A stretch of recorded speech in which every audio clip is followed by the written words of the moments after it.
Hey, what's up? Today we're focusing on how to ace a job interview. I've got 10 tips to make sure you're on the hiring manager's shortlist by the time you walk out of that room. Let's get right into it. Tip one, do practice interviews. You have more opportunities for these than you think.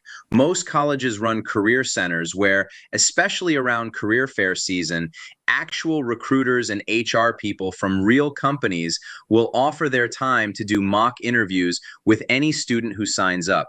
These aren't real interviews, but they're real conversations with people who genuinely make hiring decisions. So you get two wins: practice and networking with someone who might be on the other side of the table later. But the main benefit is simply the reps. An interview is inherently nerve-wracking, so getting practice in a low-stakes setting means you walk into the real thing with far more confidence and polish. If you're not in school, you can get the same effect with a friend running through common questions with you. The point is to not have your first interview be one that actually matters. Tip two, be friendly and engaged with everyone at the company. I'm not suggesting people are outright rude to the receptionist, but a lot of candidates walk in, sit in the waiting room, and just stare at their phones. Here's what you need to know. People who aren't the hiring manager still observe you, and they talk. At many companies, the hiring decision isn't made solely by the people who formally interview you. They'll often ask anyone who interacted with the candidate whether they have objections.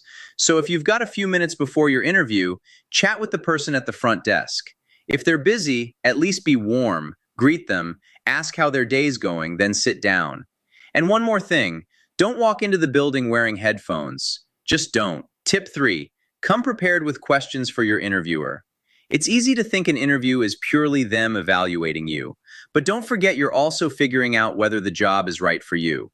Beyond that, showing up with thoughtful questions signals that you're engaged, genuinely interested, and that you did some prep. You might assume having no questions makes you look like you already know everything, but what it actually does is make the interviewer wonder if you're apathetic or just in it for a paycheck. One question to always keep in your back pocket: what opportunities for advancement or additional responsibilities would I have here? It's a great one because it signals you're adaptable, eager to grow, and willing to take on more. Exactly the kind of person a business wants to hire. Tip four, research the company beforehand. Again, this shows a level of preparation most candidates skip, so it helps you stand out. What kind of research? Get a feel for the company's history and business, but more importantly, its culture, what it's like to work there, and what your intended role actually involves day to day. For the general role, a quick search like "what does a do" gets you far. For the specific company, sites like Glassdoor let you read reviews from actual current and former employees, which gives you a real sense of the culture and what to expect. Tip five, bring a notebook and pen. This is another quiet signal that you're dedicated and detail-oriented. You can take notes on the role during the conversation, and you can walk in with pre-written notes about the company and your questions. Bring a couple of copies of your resume too, in case they become useful. And if you're applying for a role where samples of your work matter, bring those. A small but real tip: if your portfolio lives online, have offline copies, screenshots, PDFs, in case the building's Wi-Fi doesn't cooperate. You don't want a blank loading screen to be the thing they remember. Tip six, send thank you notes within 24 hours. Notes or emails, because time is of the essence, and getting a physical handwritten note delivered fast isn't always practical, especially if the office is far. An email works great, but if you can deliver a handwritten note within 24 to 48 hours, it adds a genuinely nice touch. And here's the part most people miss. Don't limit your thank yous to just the interviewer. If you interacted with a receptionist, got a building tour, or talked to someone doing the job you'd be doing, send them a thank you too. It goes a long way. Tip seven, dress for the part.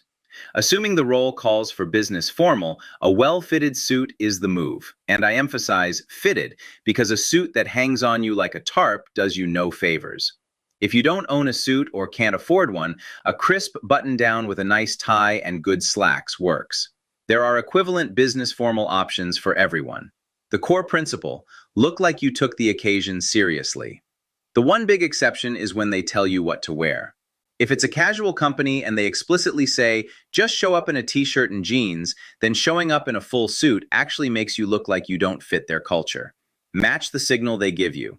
And if you're unsure how a suit should fit or how to dress well for interviews, there are tons of great style channels on YouTube for every gender. I genuinely recommend digging into a couple before your interview. Tip 8. Prepare for behavioral questions. These are the "tell me about a time when" questions. They ask you to tell a story from your past work that shows how you handled a situation and what you learned. Examples. Tell me about a time you were under high pressure and how you responded.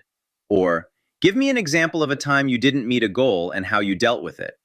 The best way to handle these is to look at common examples beforehand and think through stories from your work history that fit.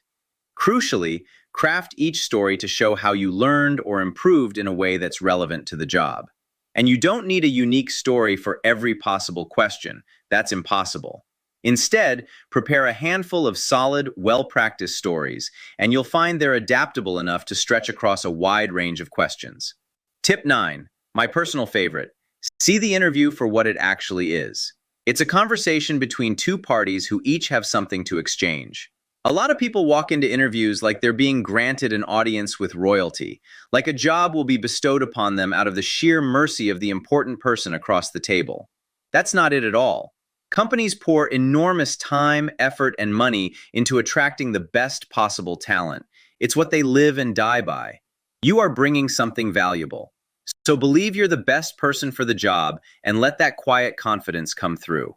Not arrogant, not cocky, confident. There's a big difference, and interviewers can feel it. Tip 10. 15 minutes early is on time, and on time is late. You want a buffer when you walk through the doors, in case they happen to be ready for you right now, and so a traffic snag doesn't make you 30 seconds late. Beyond that, showing up a little early makes a strong first impression and gives you that chance to network with the front desk or others before you even sit down. So those are my 10 tips for acing your next interview. But I'll leave you with this. The interview is only half the battle. The single best way to make sure you're the hiring manager's #1 pick is to relentlessly build skills and experience that set you apart from everyone else in the pile. Nail the interview, yes, but become someone genuinely worth hiring, and the interviews get a whole lot easier. If you found this useful, a like really supports the channel, and you can subscribe so you don't miss future videos. Thanks for watching. I'll see you in the next one.